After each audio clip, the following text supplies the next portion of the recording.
So thank you for that kind introduction. I would also like to extend my thanks to Colonial Williamsburg, the Winterthur Museum, the artist Michelle Erickson, and the collector Frank Russo, who lent pieces for the exhibit. Colleagues outside of Washington and Lee who helped with research and ideas, including Suzanne Hood at Colonial Williamsburg, Leslie Grigsby at the Winterthur Museum, Jill Fenichel, Michelle Erickson, and Rob Hunter. And that here at Washington and Lee, Lucy mentioned everyone who worked on the exhibit, but also I'd like to extend my personal thanks to Ted Delaney, Robin LeBlanc, Lucy, Pat Hobbs, Cassie Ivey, Rebecca Williams, and especially Kyra Swanson for her organizational abilities. And so, with no further ado, in 1788, Benjamin Franklin wrote to the English potter Josiah Wedgwood to thank him for the gift of a package of anti-slavery medallions. In his letter, Franklin noted that, quote, "I am persuaded it may have an effect equal to that of the best written pamphlets in procuring favor to these oppressed people." Now, the small jasperware medallion, it's actually about the size of a quarter, is decorated with a low-relief image of a kneeling slave in chains and the motto, "Am I not a man and a brother?" Now, this was the seal or the insignia of the first anti-slavery organization, the Society for Effecting the Abolition of the Slave Trade, which had been founded in England the year before in 1787. Wedgwood was himself a member of the society and had the medallions made at his factory as his personal contribution to the cause. Now, Wedgwood and Franklin both understood the power that objects, especially those emblazoned with eye-catching and provocative imagery, could have in sending a message. And Franklin's prediction that a picture would be more effective than words proved true. Thomas Clarkson, one of the leaders of the British anti-slavery movement and one of its most eloquent historians, credited these medallions with, quote, "turning the attention of our countrymen to the cause of the injured Africans and of procuring warm interest in their favor." He noted that, quote, "some had them inlaid in gold on the lid of their snuff boxes. Of the ladies, several wore them in bracelets, and others had them fitted up in an ornamental manner as pins for their hair. At length, the taste for wearing them became general, and thus a fashion was seen for once in the honorable office of promoting the cause of justice, humanity, and freedom." He sort of overlooked a bit about the hypocrisy of putting an anti-slavery medallion on a snuff box lid, which of course is tobacco. But again, one of the things we see with these objects is the abolition movement really pioneered a lot of these tactics. But so you also see the first evidence of what we today, when we talk about people, sort of putting a Save the Chesapeake Bay sticker on their SUV, of greenwashing, of sort of using these objects for stylistic and status reasons as much as for advocacy. But the movement to abolish slavery was one of the earliest organized modern social justice movements in the Western world. And abolitionists pioneered many of the tactics that we now see as common, such as the use of consumer boycotts to advance their cause. And among their tactics was the use of objects decorated with graphic anti-slavery imagery. These objects were designed to raise awareness of the plight of enslaved peoples, to give people a way to show that they supported the cause of abolition, and to sell to raise money for abolition activities such as lecture tours, publications, and lobbying efforts. And between 1775 and 1860, a range of ceramics, some modest and some grand, were made to advance the cause of abolition. They, and a wide range of textiles, prints, and other objects decorated with anti-slavery imagery, helped turn public sentiment in Europe and the Americas against slavery. They succeeded in part because, as the author Harriet Beecher Stowe wrote, quote, "There is no arguing with pictures, and everybody is impressed by them, whether they mean to be or not." Now, the medallion with the kneeling slave was the first ceramic, and probably the first object at all, to be designed specifically to advocate for the abolition of slavery. And it's important to remember just how radical this was at the time. Most Europeans and Americans had never thought about let alone questioned, whether or not slavery was wrong or that people of African descent were even human. So think about the most graphic anti-abortion poster or PETA poster or Colin Kaepernick's taking a knee during the national anthem to get a sense of just how provocative and shocking these images would have been to people in the 1780s and 1790s. Now, the image of a kneeling slave proved especially successful and was used on a wide range of objects by abolitionists up until the end of slavery in the 1860s.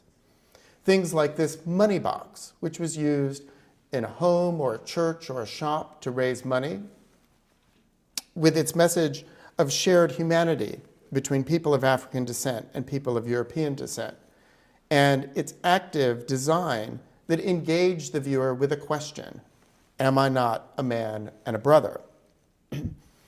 Now, also probably part of the success and the appeal of the image was the fact that it was non-threatening.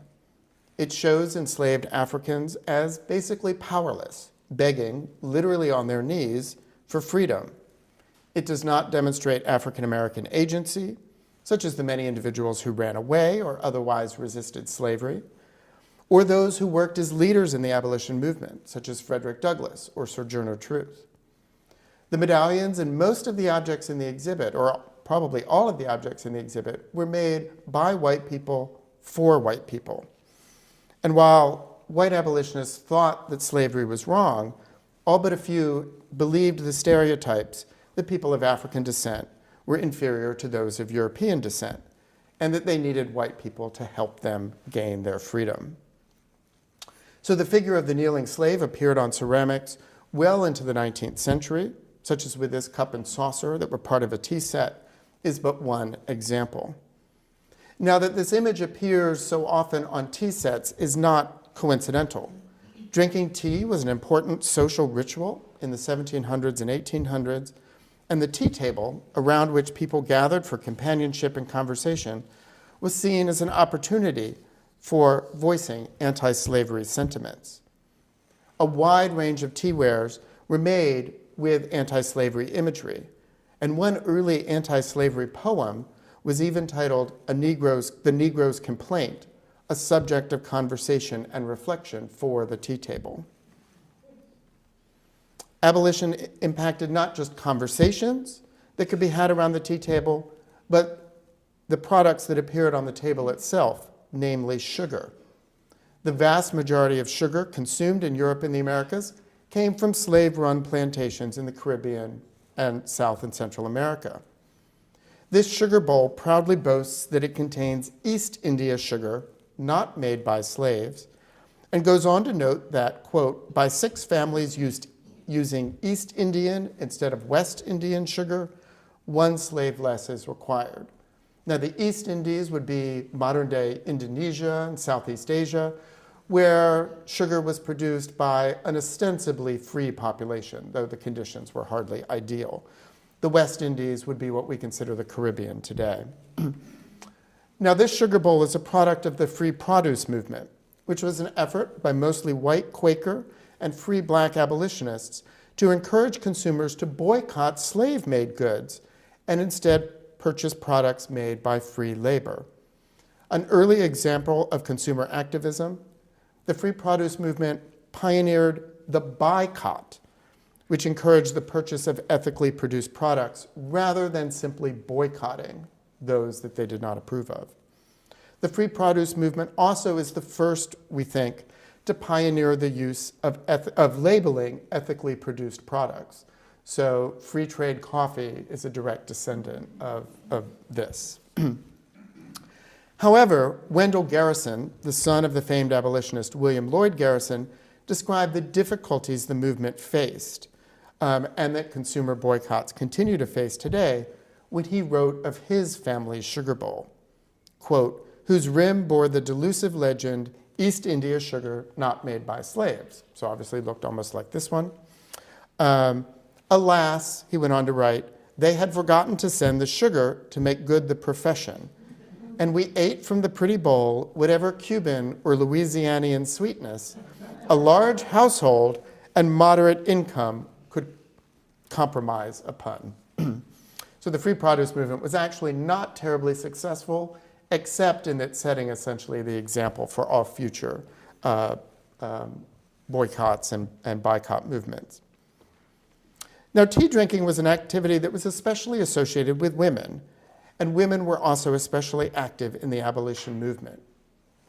Where they existed, they did everything, wrote one male abolitionist in reference to the crucial role that women, who of course had no formal political power whatsoever in this time, played in the movement. Defying conventions of the time, they lectured in public, they published anti-slavery tracts and poems, they founded anti-slavery societies, and they organized anti-slavery fairs. This influenced women to start the women's movement. And in fact, many of the first activists in the women's movement began in the abolition movement. Now, these women also created new imagery that spoke more specifically to the plight of enslaved women, like the image on this small plate, which shows a kneeling woman clutching a Bible. And the plate was originally part of a tea set. The image is actually taken from the title page of Scripture Evidence of the Sinfulness of Injustice and Oppression, respectfully submitted to professing Christians in order to call forth their sympathy and exhortations on behalf of the much injured Africans. And this was an abolition tract that was published in London in 1828. And the frontispiece shows an enslaved woman clutching a Bible with the caption, "This book tell massa not to be cruel. Oh, that massa would read this book." Now, religious arguments against slavery were increasingly important in the 19th century, and biblical passages like "Remember them that are in bonds," which comes from the Epistle to the Hebrews, began to appear in increasing numbers on anti-slavery objects. And so just imagine that you're visiting a friend's house and you take a cookie or a cracker off of a plate, and you're suddenly confronted with this image that forces you to question whether your Christian values really allow you to remain silent on the issue of slavery. Now, pieces like these were probably bought at anti-slavery fairs. Now, these were gatherings in which abolitionists heard lectures, bonded with one another, and, because we were in a consumer culture by the 19th century, shopped for souvenirs, whose sale generated funds for other anti-slavery activities. Now, in many cases, these objects were bought by women, who would have used them as a way to make their voices heard in a time when they had few other options to effect political change. Almost certainly bought at an anti-slavery fair is this small child's mug. Abolitionists understood the need to recruit new members and to educate young children, and so they created objects to serve this goal. And the mug is decorated with a scene of a slave auction and an anti-slavery poem that was meant to teach a child a stark lesson about the cruelty of slavery. And in the scene, you see a slave dancing on top of a barrel. This was actually not uncommon at slave auctions. One former slave noted that they were forced to, quote, dance, jump, walk, leap, squat, tumble, and twist about, that the buyers may see that we have no stiff joints or other physical defects. The poem on the back is part of the Sorrows of Yamba, or the Negro Woman's Lament, which was a poem written by Hannah More and Eaglesfield Smith in 1797. And it reads, "Driven like cattle to a fair, see they sell us young and old. Child from mother two they tear, all for the love of filthy gold." Now, images of slave auctions and of enslaved mothers being separated from their children were deployed by abolitionists to confront people with the fact that slavery destroyed families by separating husbands from wives and parents from children.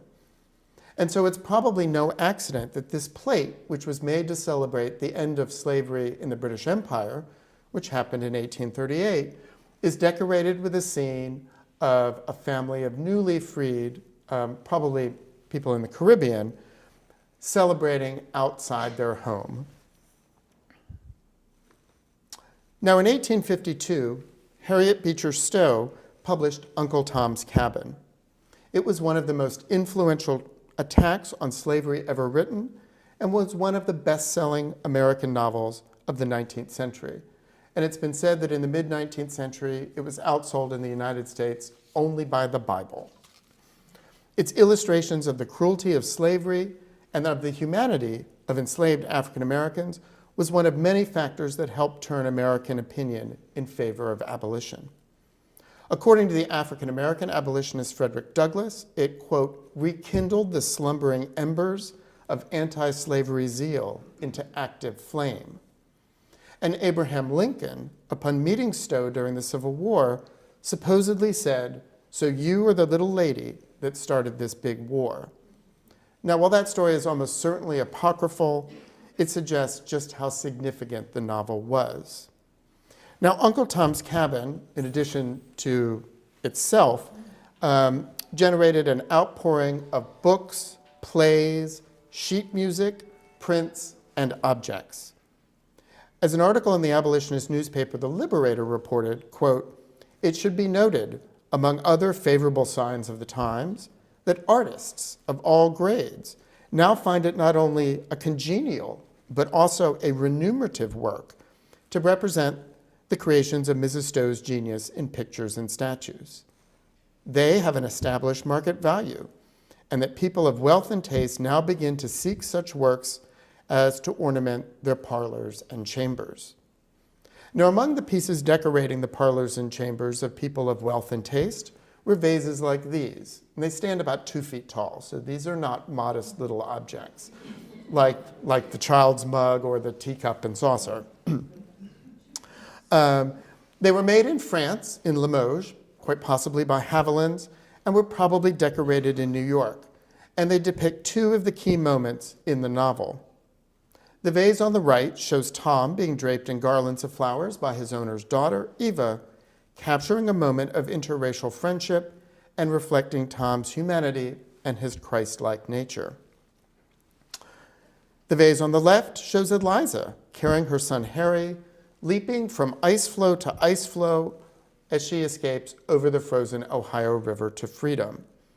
Its depiction of a desperate mother risking all to protect her child would have resonated with many in 19th century America who saw the creation of a safe, nurturing home as one of the main responsibilities of a woman. Combining delicately sculpted figures, 2 different types of gilding, and rich enamel decoration, these vases are a tour de force of the potter's art. And they, in fact, are but a former shadow of their original self. They have lost most of their gilding. So what you are seeing is but a trace of how they originally looked. So again, these are no shrinking violets. This would have been a rather in-your-face ornament to put on your mantle. And so the fact that a potter or a retailer thought that there was a market for such elaborate and expensive things displaying an anti-slavery message suggests that by 1860, the abolition movement was winning the hearts and minds of American citizens. And here is another figure which captures, again, one of the other most emotional moments of the novel. It again shows Eva, the daughter of Tom's owner, having a premonition of her own death. This was not uncommon in Victorian novels. After reading from the book of Revelations, she points to heaven and reports, "I'm going there, to the spirits bright, Tom. I'm going there before long." And in fact, she dies of consumption fairly soon thereafter. Now, the image was described by one historian as probably the most influential picture made for Uncle Tom's Cabin. It was included in every edition of the book and was the subject of paintings, prints, song lyrics, and objects like this figure group. And its popularity probably stemmed from its Christian message, its empathy for a dying child. And remember, child mortality would have been quite high in the 19th century. And so it would have been something that almost every family could relate to the loss of a child. And also by its subtle reinforcement of racial stereotypes by depicting the young Eva as active and the older Tom as passive. And in fact, many of the images and pictures show Eva reading to Tom as opposed to Tom reading to Eva, when we do know that he was literate. Oops. Now, the British abolitionist Thomas Clarkson wrote of the effect that the famous print of the plan of a slave ship had of exciting the attention of those who should come into their houses to the cause of the injured Africans and of procuring sympathy for their plight. Now, he could have just as easily have been speaking of the ceramic medallions, teacups, and figures that abolitionists also used to turn public opinion against slavery.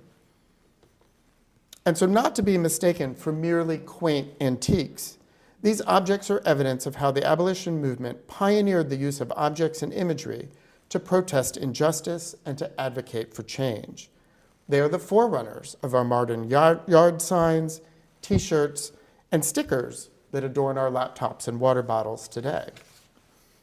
These were provocative and powerful objects when they were new, and they continue to resonate today. They inspired the contemporary potter Michelle Erickson to create new work that links the struggle for freedom, equality, and justice in the past to the contemporary struggles of people of color today by juxtaposing the historic image of a kneeling slave without a football quarterback Colin Kaepernick's taking a knee during the national anthem. Her work not only suggests that the fight for equality is not yet won, but also reminds viewers that these historic images had the same shock value and elicited the same sort of reactions that Kaepernick has today. So I hope you'll join me in going over and seeing the exhibit, and I hope you'll think about how these objects were used to advance abolition, and also think more broadly about how people use objects to advocate for change today. So thank you.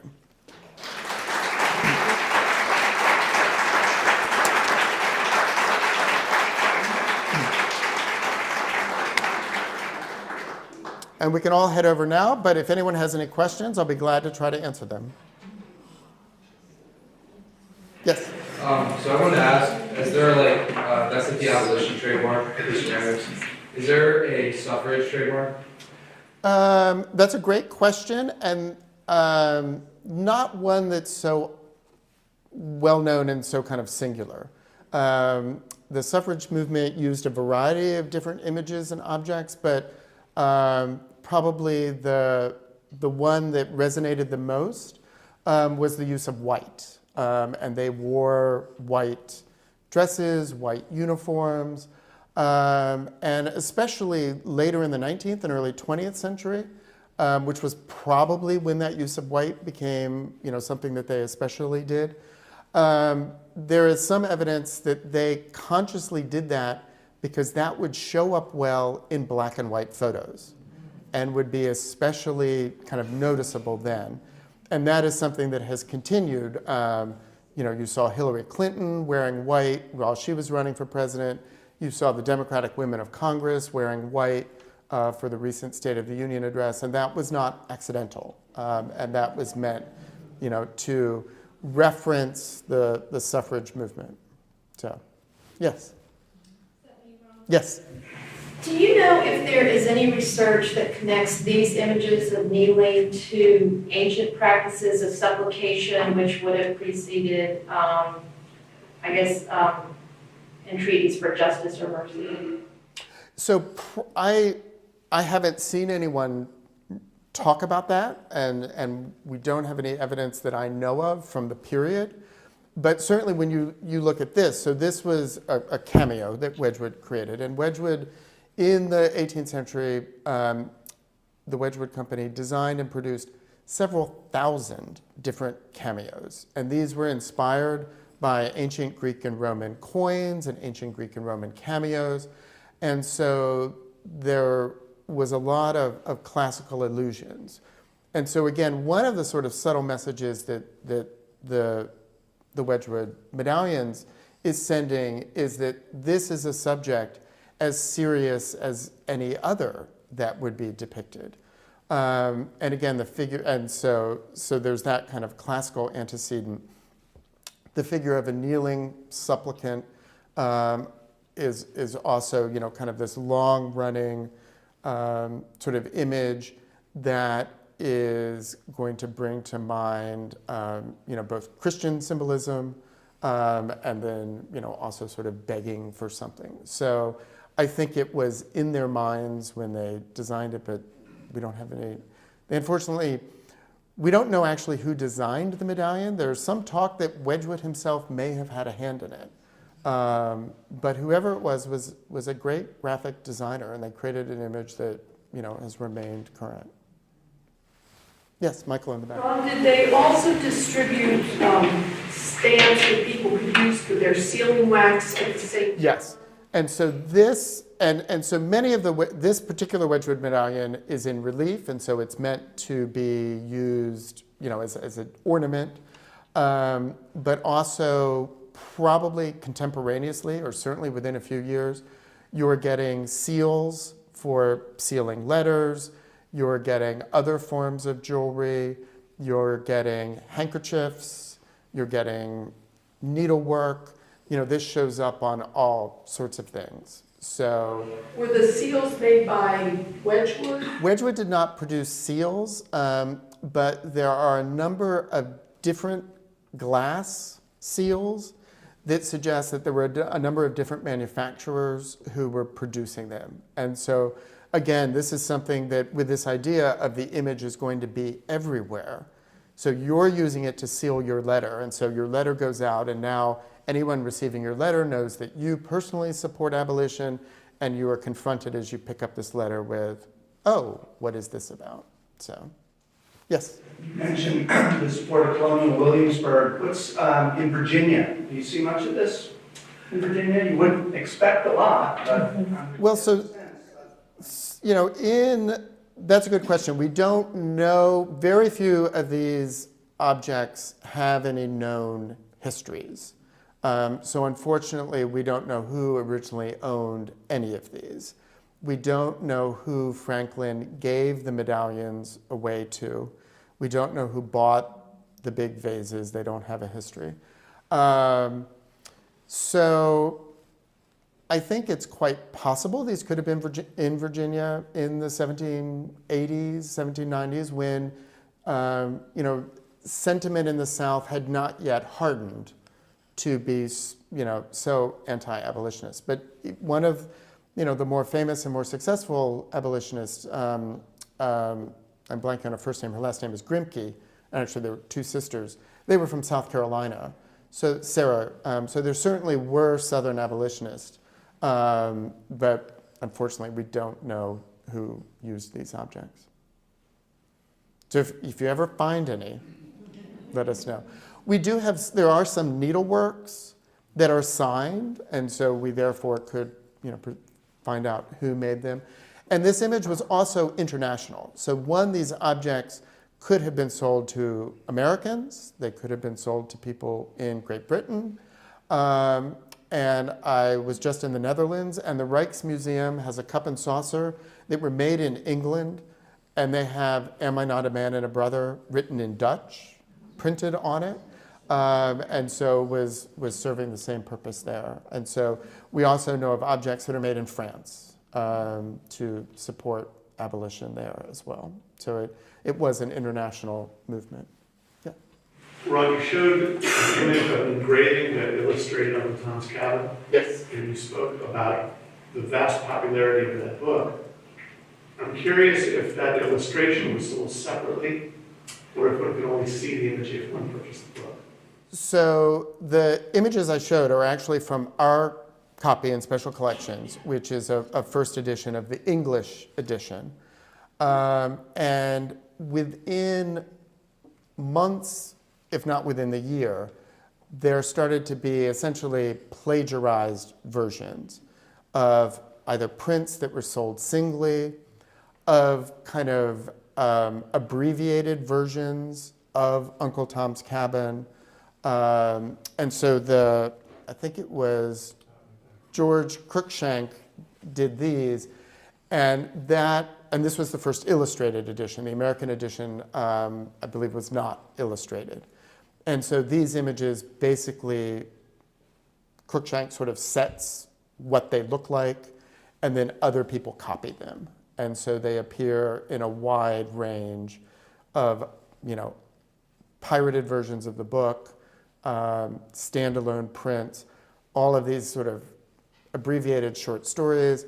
There was a tremendous amount of music that was written. And so you could sing a song about Eva or Tom or Eliza. And often the cover of the sheet music would have an image on it. And these were copied on that. So I tried to find, because the figure group, it doesn't exactly match the image. And so I looked through multiple images to try to see, could we figure out which one William Boynton, who was the modeler of this, which one he was looking at, and I couldn't find an exact one. But he was certainly skilled enough, and of course, creating a ceramic sculpture, you need to form it in such a way that it can survive a kiln firing. So it may be that he essentially took the idea and redid the design. Because you see in the illustration, Eva has the book on her lap, while here it's turned to Tom. But this is a very difficult ceramic object to make in the heat of the kiln, and this is a piece of porcelain, so this is fired to 1300 degrees centigrade. To create a ceramic object that has that outstretched arm that is not going to melt and kind of flop down is a skill to both the modeling but also the firing of this object, that it was successful. And these may not have been that successful, as this is the only one known. It was made in a mold, so there certainly were others, or could have been others, but this is the only one that seems to survive.